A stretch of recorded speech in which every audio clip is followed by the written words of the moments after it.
किसान और चट्टान, एक प्रेरणादायक हिंदी कहानी। नमस्ते दोस्तों, स्वागत है आपका हमारे YouTube चैनल अनूप हिंदी कहानी में। फिर लेकर आए हैं एक जोरदार मजेदार कहानी। चलिए सुनते हैं। एक किसान था। वह एक बड़े से खेत में खेती किया करता था।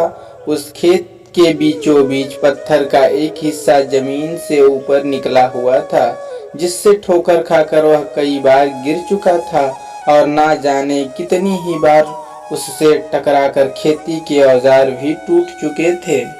रोजाना की तरह आज भी वह सुबह सुबह खेती करने पहुंचा, पर जो सालों से होता आ रहा था एक वही हुआ।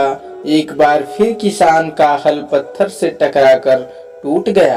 किसान बिल्कुल क्रोधित हो उठा और उसने मन ही मन सोचा कि आज जो भी हो जाए वह इस चट्टान को जमीन से निकालकर इस खेत के बाहर फेंक देगा।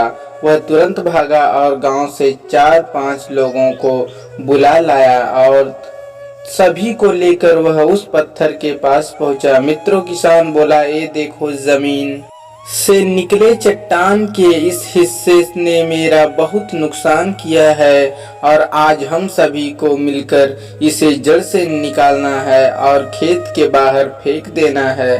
और ऐसा कहते ही वह फावड़े से पत्थर के किनार वार करने लगा। पर ये क्या, अभी उसने 1-2 बार ही मारा था कि पूरा का पूरा पत्थर जमीन से बाहर निकल आया।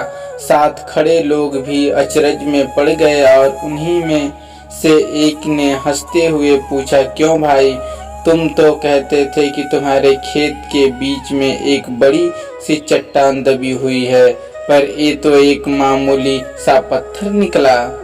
किसान भी आश्चर्य में पड़ गया। सालों से जिसे वह एक भारी भरकम चट्टान समझ रहा था, दरअसल वह बस एक छोटा सा पत्थर था। उसे पछतावा हुआ कि काश उसने पहले ही इसे निकालने का प्रयास किया होता, तो ना उसे इतना नुकसान उठाना पड़ता और ना ही दोस्तों के सामने उसका मजाक बनता। फ्रेंड, इस किसान की तरह भी हम भी कई बार जिंदगी में आने वाली छोटी छोटी बाधाओं को बहुत बड़ा समझ लेते हैं और उनसे निपटने की बजाय तकलीफ उठाते रहते हैं।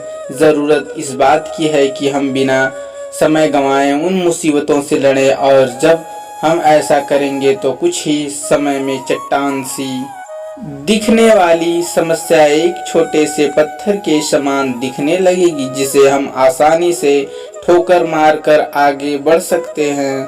इन कहानियों को भी जरूर पढ़ें। उम्मीद है आपको यह कहानी अच्छी लगी होगी। अगर अच्छी लगी तो सब्सक्राइब करें हमारे YouTube चैनल को और वीडियो को लाइक करें। अपने दोस्तों को शेयर करना ना भूलें। नमस्ते दोस्तों।